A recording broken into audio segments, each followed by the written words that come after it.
Yang Abang Azhari juga setengah, Bang kan? Coba Abang angkat, coba.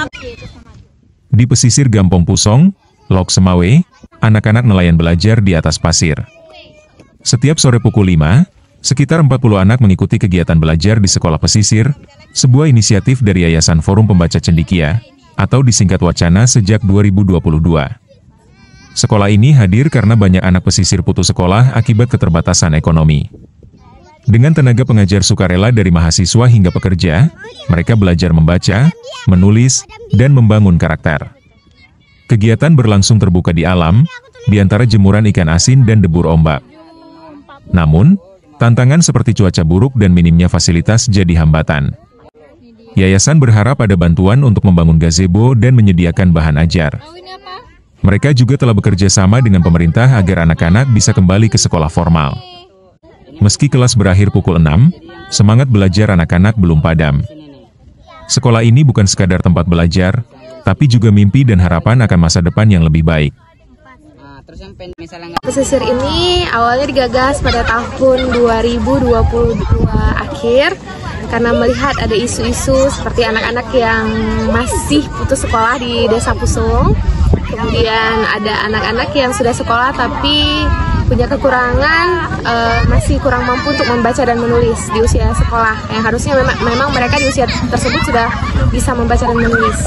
Jadi sekolah pesisir ini kita buatnya seminggu sekali di hari Minggu. Kemudian kita merekrut tenaga pengajar juga dari luar. Jadi kita sebutnya volunteer untuk sekolah. Jadi volunteer ini juga beragam ya. Dari seputar Kota Lok Semawe ini ada mahasiswa juga, ada yang sudah bekerja juga. Mereka mengajar dengan berbagai sistem dan kelasnya itu dibagi dua. Ada kelas tunas untuk anak-anak yang belum bisa membaca dan ada kelas pohon untuk anak-anak yang sudah bisa membaca. Kemudian setiap minggunya itu mereka diajarkan materi berdasarkan RPP yang sudah kita susun untuk 1 semester. Ini bergerak dengan sukarela, jadi sebagian besar tenaga pengajarnya itu adalah relawan.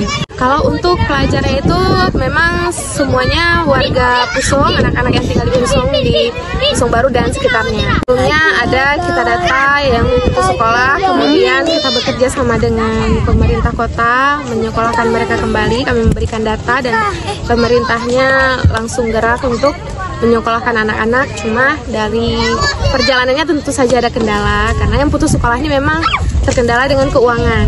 Jadi ada yang sekolah tapi nggak setiap hari masuk sekolah. Karena walaupun sekolahnya gratis, tapi kan ada biaya-biaya penunjang sekolah yang kadang-kadang mereka tidak mampu. Jadi kadang sekolah, kadang enggak. Kadang untuk ongkos transportasi pun mereka nggak mampu. Jadi kita menyiapkan bahan ajar. Kalau bisa dilihat, kita ini kan belajar di alam bebas. Belajarnya juga sambil bermain, kita menyiapkan bahan ajar yang atraktif sehingga anak-anak itu senang untuk belajar. Kemudian ya itu semua bahan-bahannya itu kita siapkan sendirilah dari masing-masing kami. Juga masih dari dana pribadi. Tentu saja tetap ada kendala karena kita di alam bebas. Jadi kendalanya kalau cuaca sedang tidak menentu, itu juga kadang sekolah ditiadakan seperti kalau hujan ya. Jadi kan terkendala juga. Kemudian seperti bahan ajar juga pastinya terbatas karena dana dan anggaran kita juga sangat terbatas, kadang dari kantong pribadi gitu. Mungkin ada 1-2 masuk sumbangan secara personal ya, jadi sumbangannya tidak terlalu banyak. Kadang-kadang ada orang yang nyumbang dalam bentuk makanan cemilan untuk anak-anak di sini supaya anak-anak ini semangat untuk belajar. Harapannya ini yang pertama sekolah pesisir ini bisa memberikan dampak yang positif, bukan hanya buat anak-anak yang belajar di sini, tetapi juga anak-anak sekitar yang melihat bahwa dimanapun dan kapanpun sebenarnya kita bisa mendapatkan ilmu. Kemudian kita bisa memberikan motivasi kepada anak-anak ini walaupun terkendala dengan masalah ekonomi, kita tetap bisa belajar. Dan juga kami hadir di sini juga untuk memotivasi orang tua di sekitar sini supaya mereka terus punya harapan untuk menyekolahkan anaknya lebih tinggi, memberikan pendidikan yang layak, pendidikan 12 tahun. Walaupun ya ada permasalahan ekonomi di sini. Dan semoga dari masyarakat juga pemerintah melihat ternyata di sini juga masih ada permasalahan pendidikan yang memang harus dibenahi.